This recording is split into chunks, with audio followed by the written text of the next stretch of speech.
Hello and welcome back students. Study roof में आपका स्वागत है और हम लोग डिस्कस कर रहे थे प्रीवियस ईयर्स के क्वेश्चंस की सीरीज पर, जहां पर मैंने आपको इससे पहले 30 मार्च, 31 मार्च, 2 अप्रैल, 4 अप्रैल और 5 अप्रैल की सीरीज के वीडियो दे दिए हैं। और इस सीरीज में हम लोग डिस्कस करेंगे आगे के क्वेश्चंस जो आए हैं आरआरबी एनटीपीसी में पूछे जा सकते हैं और एसएससी सीएचएसएल के मॉडल क्वेश्चंस जो चल रही इस समय सीरीज में पूछे जा सकते हैं। तो चलिए स्टार्ट करते हैं। हमारा अगला क्वेश्चन है कि चीन के राष्ट्रपति का नाम बताएं जिन्होंने 2014 में भारत की यात्रा की थी। तो देखिए 2014 में एनडीए गवर्नमेंट आने के बाद जो चीन के राष्ट्रपति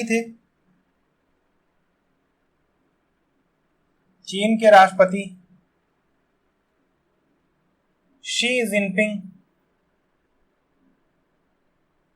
भारत यात्रा पर आए थे। और ये कहां गए थे? ये अहमदाबाद गुजरात में आए थे, जहां पर अगर देखा जाए तो भारत और चीन के जो बाउंड्री विवाद है उस पर उन्होंने चर्चा की थी। तो अगर यहां पर देखा जाए कौन सा इसका सही आंसर हो जाएगा, तो देखिए ए आंसर जो कि शी जिनपिंग है वो सही है। और ए आंसर किस विकल्प में है? डी विकल्प में है। तो अगर यहां से देखा जाए तो डी विकल्प जो कि ए है वो हमारा सही जवाब हो जाएगा। चलिए अगले क्वेश्चन की ओर बढ़ते हैं और ये वाला क्वेश्चन देखते हैं। देखिए ये क्वेश्चन जो है ये मोस्ट इंपॉर्टेंट है। जो ये क्वेश्चन आपको मैं कराने जा रहा हूं इसको मार्क कर लीजिएगा, मोस्ट इंपॉर्टेंट। ये स्टेट पीसीएस में, एसएससी में, आरआरबी में और इवन जितने भी कॉम्पिटिटिव एग्जाम्स हैं उन सब में पूछा गया है और ये बहुत इंपॉर्टेंट बेंचमार्क भी है। तो देखिए क्वेश्चन को देखते हैं। जलवायु परिवर्तन के विषय पर आयोजित ऐतिहासिक दलों का सम्मेलन यानी कॉन्फ्रेंस ऑफ पार्टीज 21 2015 का आयोजन कहां पर किया गया था? तो देखिए यहां पर सीधा सा क्वेश्चन पूछा है कि सीओपी यानी कॉन्फ्रेंस ऑफ पार्टीज 21 का आयोजन कहां पर किया गया था। ठीक है, ये पूछा गया है। तो देखिए जैसा कि हम लोगों को पता होगा, जिसे हम लोग पेरिस क्लाइमेट के नाम से भी जानते हैं, तो 2015 जो पेरिस क्लाइमेट है, पेरिस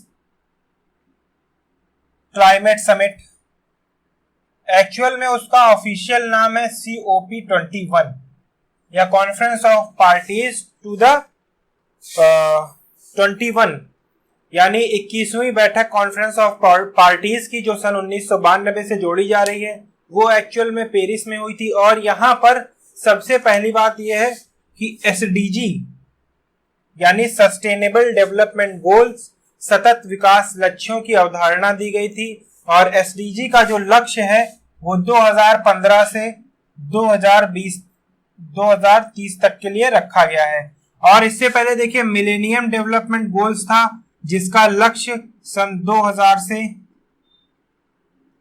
2015 रखा गया था।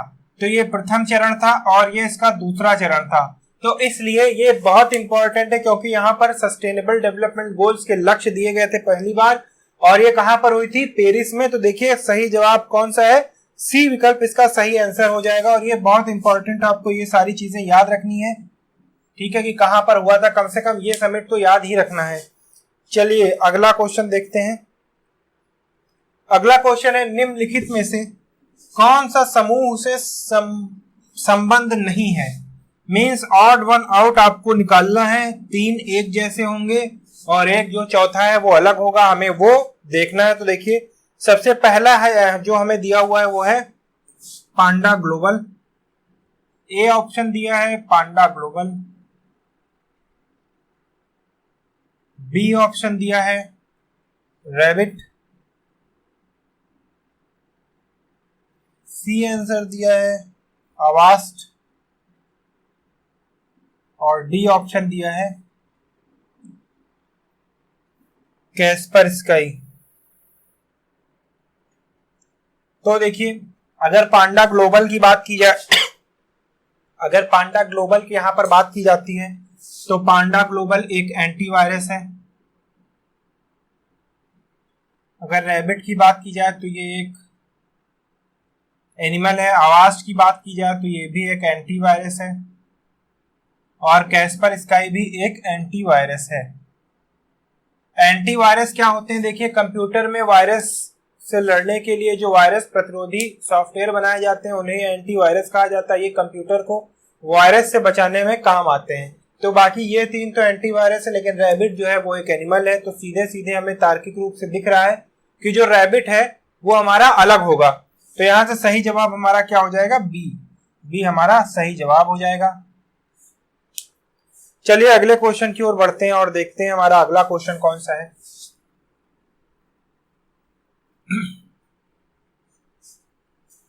अगला क्वेश्चन है हमारा, verification of log in name and password is for.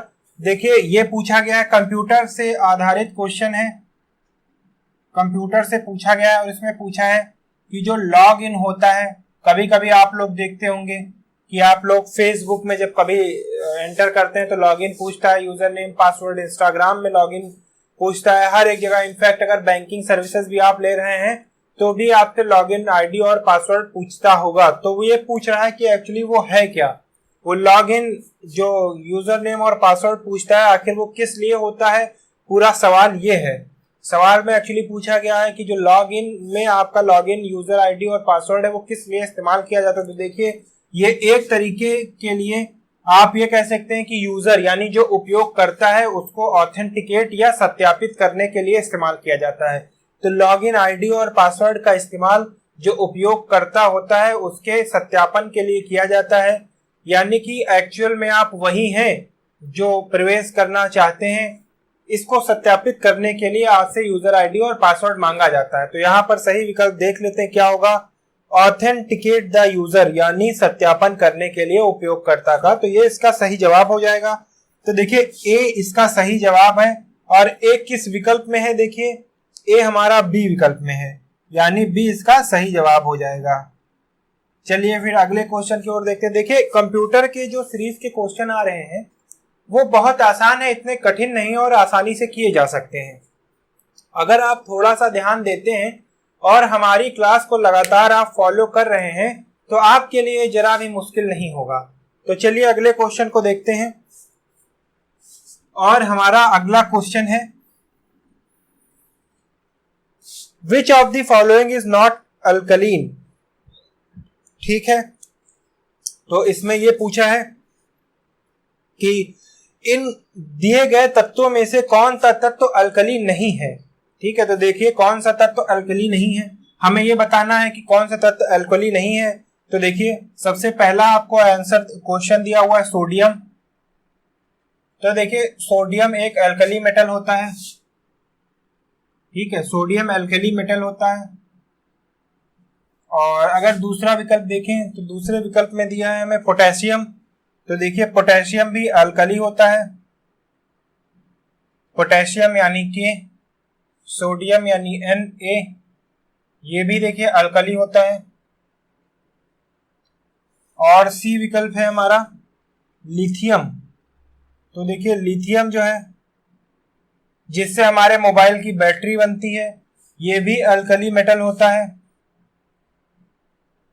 ठीक है, ये भी अल्कली मेटल होता है। और जो तीसरा विकल्प है वो है सल्फर।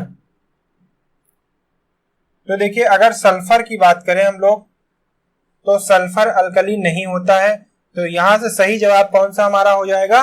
ये हो जाएगा। ठीक है, देखिए जो तीन ये अल्कली होते हैं, एक्चुअली अल्कली होते क्या हैं? ये एक्चुअली नमक होते हैं, एक तरीके से आप ये कह सकते हैं, नमक के घटक होते हैं। ठीक है, तो अगर देखा जाए तो लिथियम सॉल्ट भी होता है, पोटेशियम से भी सॉल्ट होता है, और सोडियम का सॉल्ट NaCl तो हम खाने में इस्तेमाल करते ही हैं। आपको ये देखना है कि अगर इनमें से कोई ऐसा कंपाउंड जिससे नमक नहीं बन पा रहा है, ठीक है, तो वो हमारा नॉन अल्कली हो जाएगा, क्योंकि जो अल्कली होते हैं वो नमक के घटक होते हैं। तो यहां से इन तीनों को छोड़कर सल्फर ही एक ऐसा, अच्छा एक्चुअली सल्फर के बारे में और जान लीजिए, जो सल्फर होता है ये अल्कली नहीं है। तो यहां से जो हमारा सही आंसर हो जाएगा वो डी हो जाएगा, और डी हमारा है ए में, ए विकल्प में हमारे डी को दिया हुआ है, इसलिए सही आंसर हमारा ए विकल्प हो जाएगा। चलिए अगले क्वेश्चन की ओर बढ़ते हैं और देखते हैं हमारा अगला क्वेश्चन। यहां पर अगला क्वेश्चन है हमारा, headquarters of NASA is at. यहां पर पूछा गया है कि नासा का जो हेडक्वार्टर है, national aerospace and space agency, NASA का हेडक्वार्टर पूछा गया है। तो देखिए नासा का हेडक्वार्टर पूछा गया है कि नासा का हेडक्वार्टर कहां पर है, और इसमें 4 विकल्प आपको दिए हुए हैं। पहला आपको दिया है न्यूयॉर्क, यूएसए। दूसरा आपको दिया है वॉशिंगटन,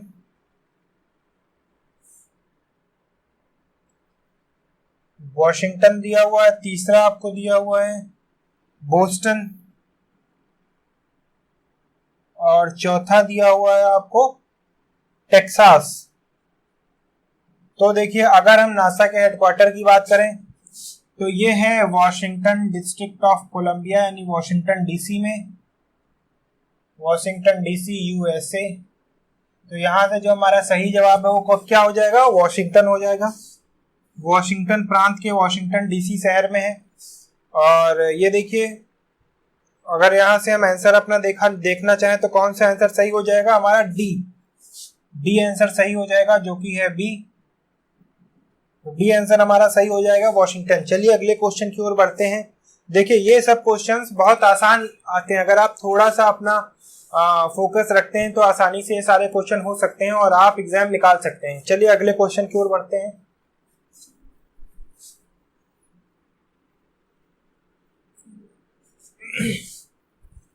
अगला क्वेश्चन है हमारा, कंपाइलर क्या है। आपसे ये पूछा गया है कंपाइलर क्या है, कंपाइलर के बारे में पूछा गया है। देखिए एक्चुअली होता क्या है कि कंपाइलर एक ऐसा सॉफ्टवेयर है जो कंप्यूटर कोड को प्रोग्रामिंग लैंग्वेज में रूपांतरित कर देता है। ठीक है, कंपाइलर एक ऐसा सॉफ्टवेयर है जिसको हम कह सकते हैं जो कंप्यूटर का जो कोड होता है, कंप्यूटर की जो लैंग्वेज होती है उसको प्रोग्रामिंग लैंग्वेज में कन्वर्ट कर देता है या वाइस वर्सा करता है।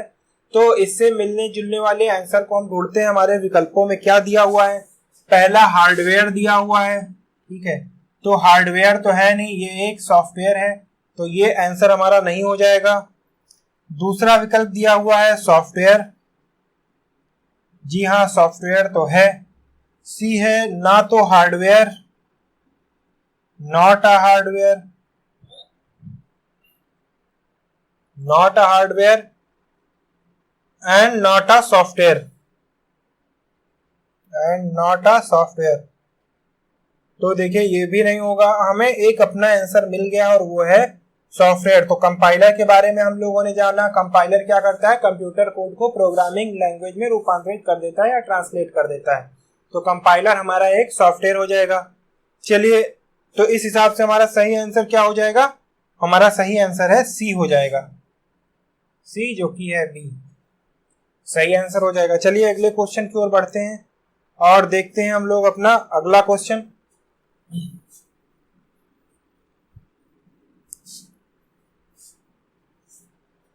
हमारा अगला क्वेश्चन है एनजीटी का पूर्ण रूप क्या है। ठीक है, ये पूछा गया है हमसे, एनजीटी का फुल फॉर्म पूछा गया है।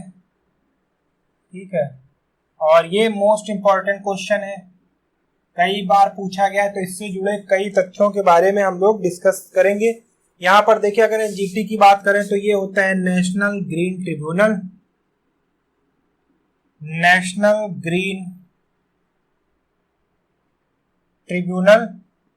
और इसको देखिए भारतीय संविधान के अनुच्छेद 323 बी के तहत सन 2010 में बनाया गया। ठीक है, सन 2010 में बनाया गया। तो यहां से देख लेते हैं कौन सा जवाब हमारा सही है। नेशनल ज्योग्राफिक टेलीविजन, जी नहीं, ए विकल्प हमारा नहीं होगा। बी है नेशनल ग्रीन ट्रांसपोर्ट, ये भी नहीं होगा। सी है नेशनल ग्रीन ट्रस्ट, ये भी नहीं होगा। डी है नेशनल ग्रीन ट्रिब्यूनल, ये हो जाएगा। डी हमारा सही जवाब है। अब देखते हैं किस विकल्प में हमारा डी दिया हुआ है। देखिए ए विकल्प में हमारा डी दिया हुआ है। यानी ए विकल्प हमारा सही हो जाएगा। तो इस सीरीज में हम लोगों ने देखे अपने 2016 की जो 5 अप्रैल की शिफ्ट थी उसके क्वेश्चंस के बारे में डिस्कस किया और अच्छे से डिस्कस किया और जाना कि पूछे गए सवालों के अलावा और कौन कौन से सवाल पूछे जा सकते हैं। तो अगर आपने अभी तक हमारे चैनल को सब्सक्राइब नहीं किया तो सब्सक्राइब करें हमारे चैनल को और शेयर करें अपने दोस्तों के साथ ताकि ये बेनिफिट उन तक भी पहुंच सके। And thank you for watching.